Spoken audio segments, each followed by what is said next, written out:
You might know her as the Canadian Crusher. Faye Stenning on the $1 Million Mile. I got the chance to interview her and ask her thoughts on behind the scenes and more about the $1 Million Mile. Last question here from the audience. I know we need to wrap up here, but $1 Million Mile, you were on that show, the Canadian Crusher, I believe was your tag name.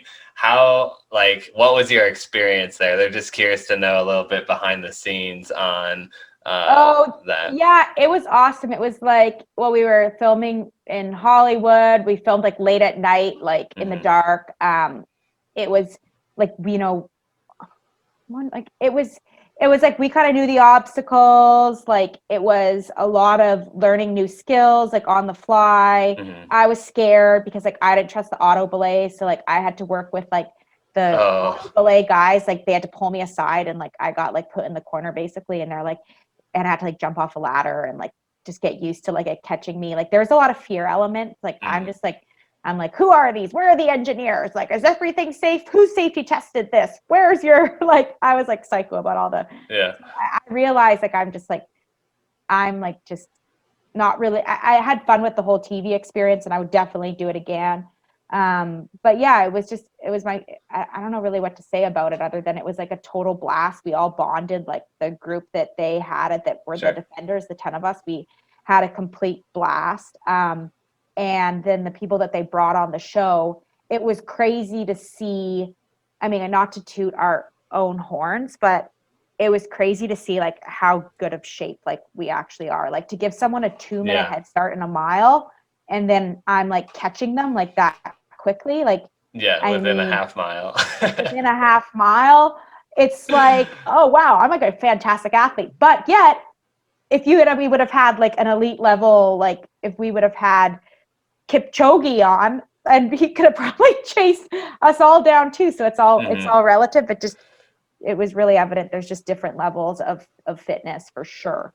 Yeah, I found it fascinating how they talk up the runner. They're he owns this gym or what have you, been training for this, and then they I forget how they said go, but they go, and then you see their running form, and you're oh, you're gonna get caught. I know. There's so many people are gym fit, so many people are gym fit, and it doesn't translate that well to sports. Yeah, or they go out way too fast, and you're dead after the second obstacle. Oh, it was so funny.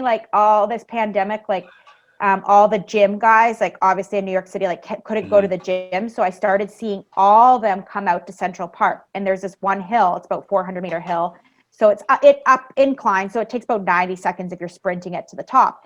And all the gym guys, big puffy guys, would come out and they would be on this hill, repping it out during the pandemic.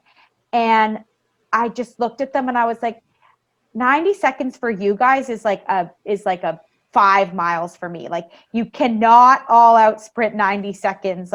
And they would just tie up in 20 seconds because they look like Usain Bolt. They've got those hands that are razors, and they're powering and it was so funny to watch. I was that guy, I know he goes to the gym and I know he does 10 sets of 10-second sprints on the treadmill and then does a bunch of bench press. I'm you're in for a treat when you hit that 90-second hill. That's gonna rock you. It's just so funny to watch. That's awesome. So any inklings of there'll be a second season of $1 Million Mile, or is it? No, I don't think so. Yeah, we haven't heard anything from them, so I don't think the ratings did that well, which is so sad because I had so much fun. I would totally do it again. But no, my TV days are maybe over. Shoot. I got asked to do this one. It was this show that's coming out. It's a mix between American Ninja Warrior and Big Brother. Interesting. So yeah, I'm waiting for them to set up an interview with me because I'm oh, that kind of sounds so cool because I don't know. Sounds kind of fun. It sounds like it would fit your personality. Yeah, it sounds fun. Well, there you have it. If you'd like to hear the rest of the interview with Faye Stenning, you can go to Science of Sports Recovery on whatever podcast app that you have. The full audio version is there.